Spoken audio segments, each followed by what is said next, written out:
crowd says it all. After 18 days, President Hosni Mubarak has resigned. It was left in the end to Vice President Omar Suleiman to make that brief statement on Egyptian state television. He said that President Mubarak has given up his post as president and has asked the armed forces to be in charge of the country's affairs. It's 12 minutes past 16 hours GMT. This is Al Jazeera on quite an historic day. The protesters there chanting now in Tahrir Square, the people have brought down the regime. History in the making. Let's get a view now from Ayman Mokheldin, our correspondent who's been there throughout the protests in central Cairo. Ayman, President Mubarak has gone.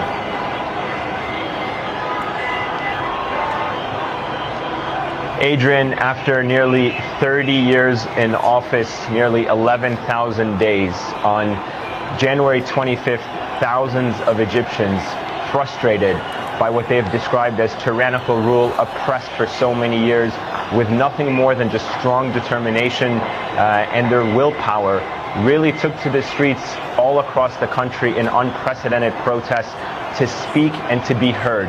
And tonight, after all of these weeks of frustrations, of violence, of intimidation, of many of them giving up their lives, the sacrifice to be heard, today the people of Egypt undoubtedly have been heard, not only by their president, but by the people all around the world. And you can hear it for yourself in Liberation Square. It is truly a historic moment, not only for every Egyptian, not only for Tunisians who inspired what happened here, but indeed for Arabs all around the region, for people all around the world that have been seeking their freedom for so many years. Ayman, let's just go over the last couple of hours. We began to get word that Hosni Mubarak had left the capital for Sharm el-Sheikh, and then news that we were going to get a presidential statement on Egyptian television. It was a statement that lasted all of what, 20, 30 seconds, no more than that. And it was left to the Vice President Omar Suleiman to do it. Indeed, you know, when we look back at the past 24 hours, so much confusion, so many different reports coming out about what is taking place, trying to read in between the lines from the statements that came out of the military, that communique, you know, when the Supreme Council of the Armed Forces convened, what did that mean?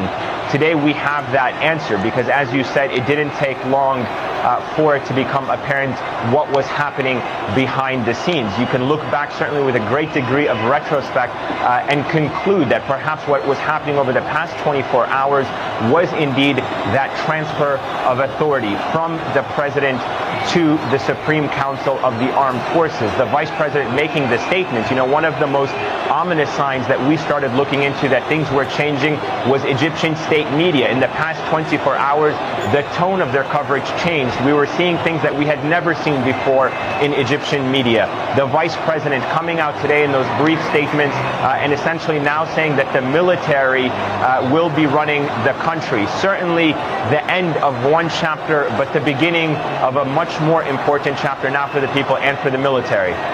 Yeah, before we start talking about what happens next, Ayman, let's talk about the last 24 hours then. How do we explain what happened then? President Hosni Mubarak came out less than 24 hours ago and made that speech which so disappointed the people there in Tahrir Square, and insisted that he was staying in his post until September. And now this. What happened in the last 18, 20 hours? Well, you know, Adrian, when the history books are written about what happened in these critical scenes, why did the army communique come out first before the president's statement? Could this delay have been something that was pre-planned to throw people off, to create a sense of confusion among ordinary Egyptians, to test them, to test their resolve? Was it a blunder on the part of the government that in the order of these statements? Was this perhaps even a coup of some sorts? We still don't know. Now, it's very important not to jump to conclusions, but yes, we know that the Vice President has announced President Mubarak has stepped down and handed the powers to the Supreme Council of the Armed Forces, but the question really is how in the past 24 hours did the politics behind it all unfold, and it's still going to be a very long time before we start hearing from all of these players that made today happen. Ayman, you're the first Egyptian I've spoken to since this happened. A personal question for you a moment. You've been there throughout this, all of the 18 days. I want you to stop being impartial for a moment, because your reporting has been exemplary all the way through. Give me your personal feeling as to what you're seeing there now in Cairo tonight.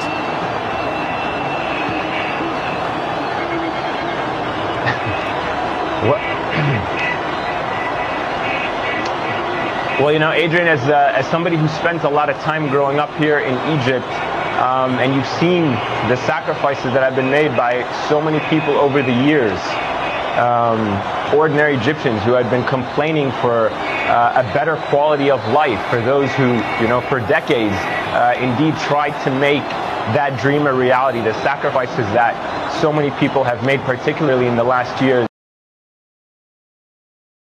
For years, the Egyptian people have been criticized for being somewhat apathetic, for being somewhat disenfranchised, not taking care or not taking their own destiny in their hands. I think today, you know, as an Egyptian, someone born here, there's no doubt there's a great deal of emotion that runs through every Egyptian, whether they're in the country or abroad. And I think we've seen that emotion come out from people all around the world, really. So today you can probably hear the sounds of celebrations. We've been hearing some celebratory gunfire.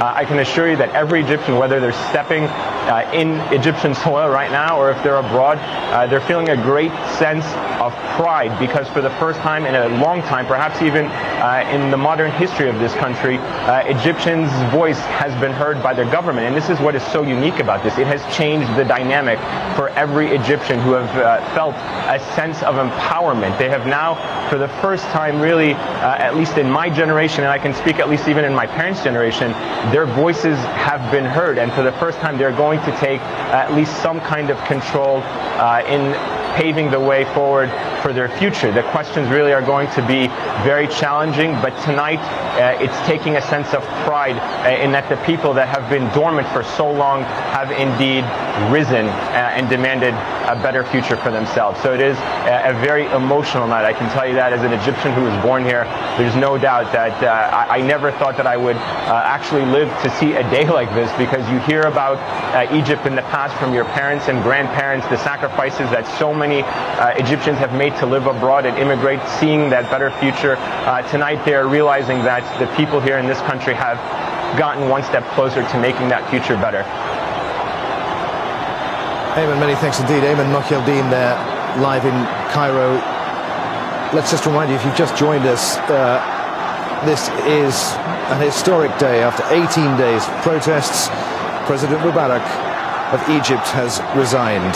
Vice President Omar Suleiman came on national television just a short while ago and said that Mubarak has given up his post as president and has asked the armed forces to be in charge of the country's affairs. Tahrir Square erupted in celebration. Listen to that noise.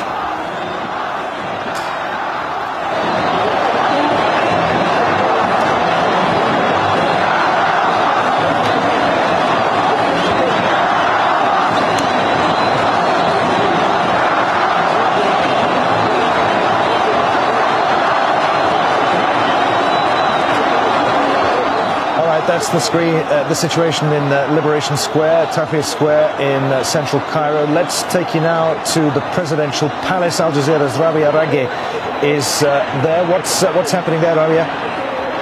Adrian, the sense of euphoria here is simply indescribable. I am trying to gather the words, the sentences to describe to you the sentiment here, but it's simply indescribable. The moment the announcement was made, people were crying, some people fell to their knees, praying immediately on the floor. The tears are everywhere, the smiles, the dances. You would think that people were actually hitting drums, but they were simply stomping the asphalt with their own feet.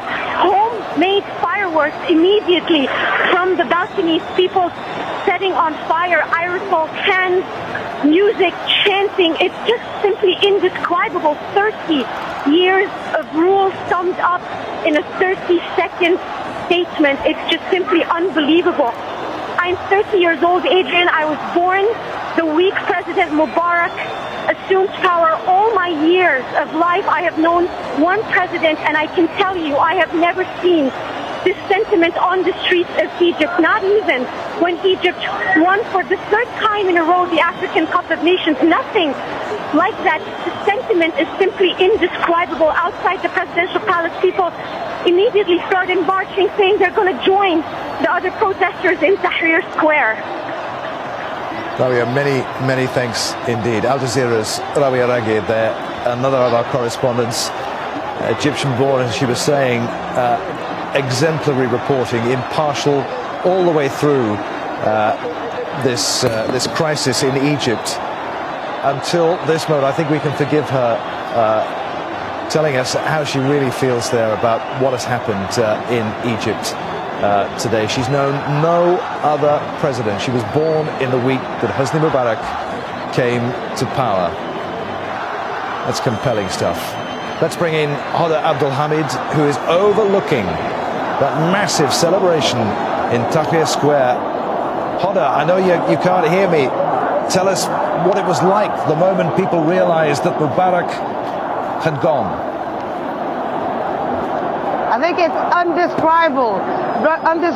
I mean, I cannot convey better than the sound of joy and excitement that is emanating from the square here, 12 floors below me. It is just an incredible scene, and wherever you look, people are dancing, flags are waving, and I think it's a historic moment that actually injected a huge amount of pride and dignity into the Egyptian people, a feeling they had not had for such a long time. That's the feeling that pushed them to actually start all this, to decide that's enough. We want to be proud in our country. We want our rights, and I think they got it. Earlier I was speaking to some of the people here on the square, and they said they were angry, they were patient, and they said, well, if Tunis, such a small country, took 23 days, then it will take us much longer, and it took them actually a few days less